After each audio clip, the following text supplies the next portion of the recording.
Hello everyone. Today we will take chapter number 1 from geography part, that is our environment. Okay? So, environment means what? First of all we have to understand the meaning. Environment means our surroundings. Okay? So before starting this chapter, we just think about the why environment is needed. Okay, so before that, why environment is needed, you all people know that earth, our earth is the one planet which having the suitable conditions. Okay, suitable conditions to live. Okay, so those conditions which is favorable for a living of any living being or organism, that condition is known as environment. Okay, that condition is known as environment. Why we say that earth is unique? We say na earth is unique because earth having all favorable conditions where a living being can exist.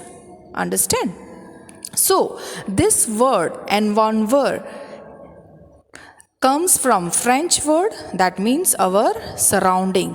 That surrounding includes place also, things, people, nature, etc.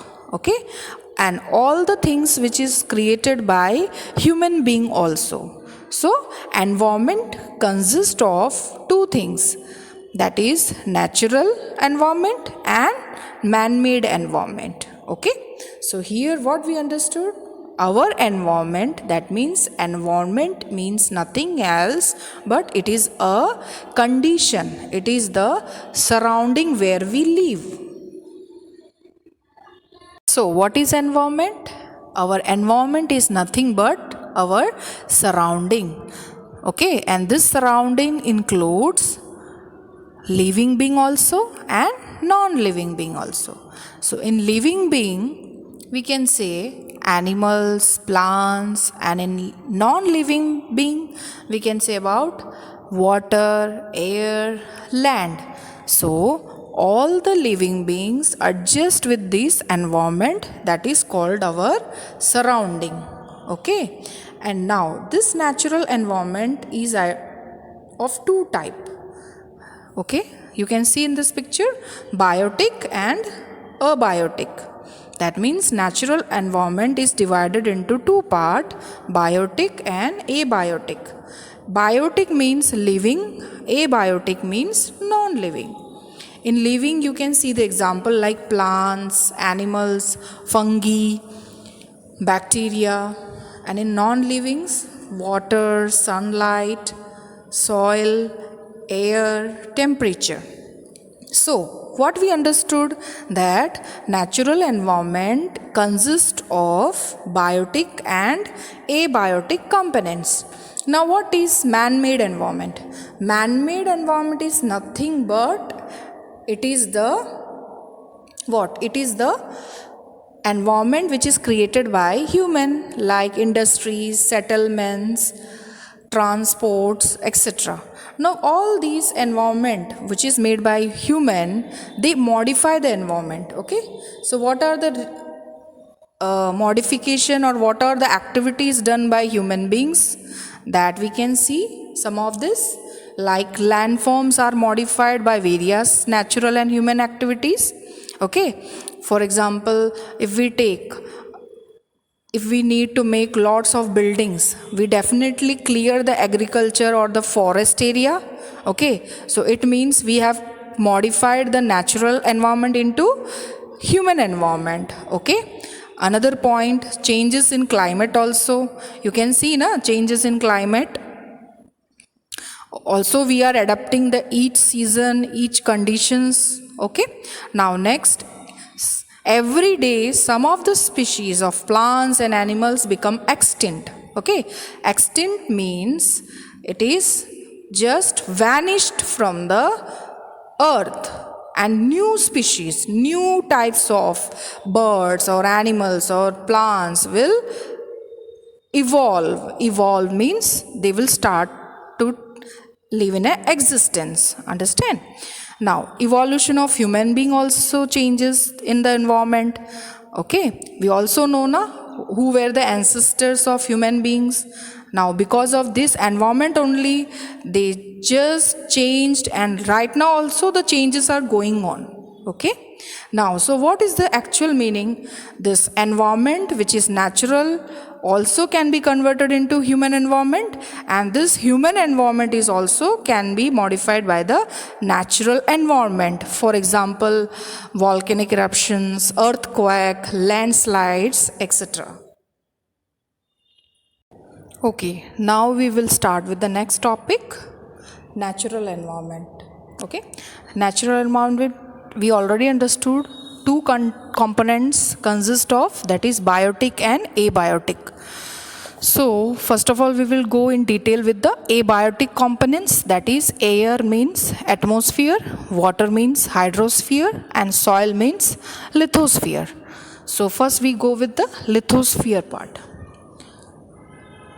Okay, in this diagram you can see the all layers of lithosphere. Okay, so lithosphere means the rocky outermost layer. Okay, so here it is mentioned rocky outermost layer, that is lithosphere, and it consists both the part of crust and upper mantle area.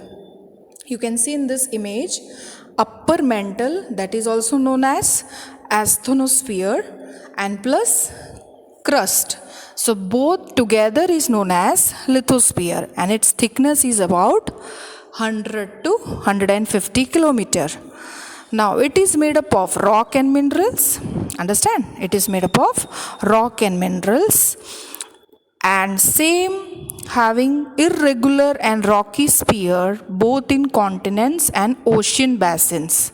For example, we can see different landforms in lithosphere like mountain, plateau, plain, etc. But we can find the same landform in the ocean floor also, that is ocean bed. Okay, so all these landforms we can see in the continent area also and in the oceanic area, that means underwater. Understood everyone? So now what is the importance of this lithosphere? Okay, why it is so much important? Because we can build all these buildings, different factories for road construction, agriculture, all these can possible on the lithosphere only. Okay, and it is also an important source for minerals and power resources. So the next topic is hydrosphere.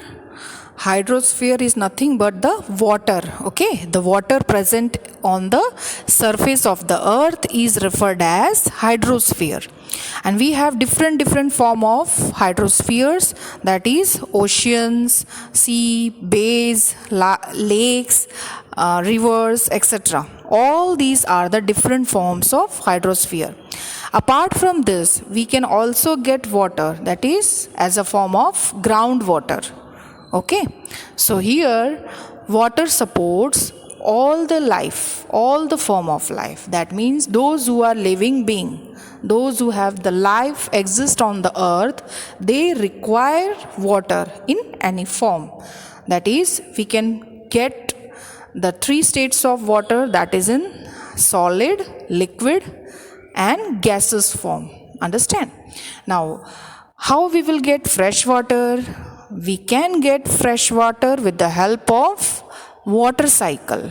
Okay, we will get the fresh water with the help of water cycle in form of rain. Now we move to the next topic, that is atmosphere. Okay, atmosphere is nothing else, it is the mixture of gases. You can see in this image. Yeah, atmosphere is the mixture of gases which surrounds the earth. Understand? And its thickness don't know, that is not known about. Now how this atmosphere is there on the earth? Due to the gravity. Understand? On the earth, atmosphere is present due to the gravity. Gravity means gravitational force, and in atmosphere it contains oxygen also. You can see the different gases present. Nitrogen having the maximum percentage, then oxygen, then argon gases, carbon dioxide, all these consist of little percentage. Okay, so maximum we have nitrogen gas. Now oxygen is the important, which is needed to all living beings, either it is plants or human beings or animals. Now one of the layer of this gas protect us from the UV rays, that is known as ultraviolet rays. Okay, ultraviolet rays coming from the sun, that is reaching to the earth, and ozone layer which help us to reduce such extreme heat. Understand? Ozone layer absorb the UV rays from sun. That is why it controls the extreme temperature during day and night on the earth. Understand? And we also can see different spheres. You can see this. In atmosphere, there are different layers like thermosphere, stratosphere, mesosphere. Okay? Yes. And exosphere. There are lots of spheres in the atmosphere. Okay? So, we can see all these changes in weather that is in the atmosphere. We can see the different climates that we also see in the atmosphere. Okay, do you think that without atmosphere we can live on the earth? No. Atmosphere is also one of the important factor which make us suitable for living condition on the earth.